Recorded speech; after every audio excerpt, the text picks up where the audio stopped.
اب نوٹ کر لیجئے، یہ کتابیں اگر آپ پڑھنا چاہیں تو کتاب الملاحم میں پڑھیے۔ بدترین عذاب عربوں پر آیا کھڑا ہے، سروں پر تنا ہوا ہے، بدترین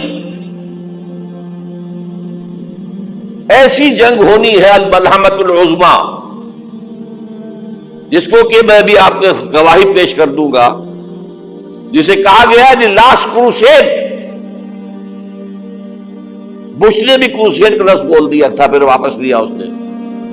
نکل جاتی ہے جس کے منہ سے سچی بات مستی میں، فقیہ مصلحت بین سے اور ہندے بادہ خار اچھا، کروسیڈ کہہ کر پھر واپس لیا۔ یہ کروسیڈ، اس کے اوپر جس قدر نقصان ہونا ہے عربوں کا، گریٹر اسرائیل بنے گا، یہ عراق، شام، اردن، سعودی عرب کا کچھ شمالی علاقہ، ترکی کا جنوبی علاقہ، مصر کا صحرائے سینا، اور اس کے ساتھ ہی جو بہترین اس کا زرخیز ترین علاقہ ڈیلٹا آف نائل، یہ سب یہودیوں کے قبضے میں جائے گا۔ اس کو حدیث میں کہا گیا الملحمۃ العظمی۔ عیسائی 80 علم لے کر اے مسلمانوں تم پر حملہ آور ہوں گے، اور ہر علم کے نیچے 12,000 فوج ہوگی، 9.5 لاکھ فوج۔ یہ نیٹو کی تیاری کس کے لیے ہو رہی ہے؟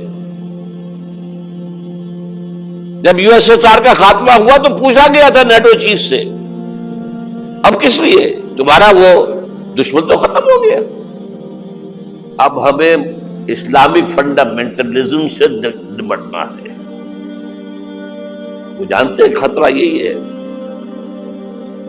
اب اسلام ابھر سکتا ہے، مسلمانوں کے سینوں کے اندر وہ آگ ہے، اوپر خاکستر آ گیا ہے، تمہیں اٹھانا بیٹھنا، یہ اندر تو انگارہ ہے، اوپر سے راکھ ہے، اس سے دھوکہ نہ کھا جانا ان کے دلوں کے اندر۔ اور بش نے کہا تھا مسلمان چاہتے ہیں کہ ہسپانیہ سے لے کر انڈونیشیا تک نظام خلافت قائم کریں، اور میں حیران ہوا تھا کہ اس کمبخت کو ہسپانیہ کا خیال کیسے آ گیا؟ ہمیں تو کبھی آتا ہی نہیں، اب ہم تو بھول گئے، وہ تو 500 برس پرانی بات ہے، جبکہ وہاں سے ہمیں نکال دیا گیا تھا۔ اگرچہ اقبال نے کہا تھا ہے ارض فلسطین پہ یہودی کا اگر حق، ہسپانیہ پر حق نہیں کیوں اہل عرب کا؟ ہسپانیہ میں تو 800 سال حکومت کی مسلمانوں نے، اور ابھی 500 برس سے گزرے ہیں نا۔ یہودی تو ارض مقدس سے 2000 سال نکالے گئے، انہیں لا کے آباد کیا گیا، عربوں کے سینے میں خنجر بھونک دیا گیا۔ وہ چھوٹا سا ملک جو چاہتا کرتا، کوئی پوچھنے والا نہیں۔ امریکہ جیسے اپنے بیٹے کی حفاظت کرے ویسے کرتا اس کی۔ اور حضور نے فرمایا ہے وہ جنگ جب ہوگی تو ایک باپ کے اگر 100 بیٹے ہوں گے تو 99 ختم ہو جائیں گے، ایک بچے گا۔ یہ حدیث ہے، حدیث ہے صحیح۔ اور آپ نے فرمایا ویل للعرب من شر قد اقترب، عربوں کے لیے ہلاکت ہے، عربوں کے لیے بربادی ہے اس شر سے جو قریب آ چکی ہے۔ اور آج جس طرح انہوں نے ان کی تہذیب کو اختیار کر لیا ہے، دبئی جا کر دیکھیے، بدترین مغربی معاشرہ جو ہے وہ دبئی کے اندر ہم نے قائم کر کے دکھا دیا۔ اب سعودی عرب اس راستے پر بڑھ رہا ہے۔ اور اس کے بعد نمبر 2 پر جو ہے ہم پاکستانی ہیں، لیکن میں اس کے وہ پہلی بات جو کہہ رہا ہوں وہ تو یقینی ہے، اس میں تو احادیث صحیحہ موجود ہے۔ اگرچہ اس کے بعد پانسا پلٹے گا، پھر حضرت مہدی کا ظہور ہوگا، حضرت عیسیٰ کا نزول ہوگا، اور وہ گریٹر اسرائیل گریٹر گریو یارڈ بنے گا یہودیوں کا، ایک ایک یہودی قتل ہوگا اور دفن ہوگا۔ یہ بات میں ہونا ہے، میں پہلی بات فرض کر رہا ہوں۔ وہ پانسا پلٹے گا جب پلٹے گا، ابھی جو سامنے ہے وہ کیا ہے؟ جس ملحمۃ العظمی کہا حضور نے، جسے آرمیگیڈون کہتے ہیں عیسائی،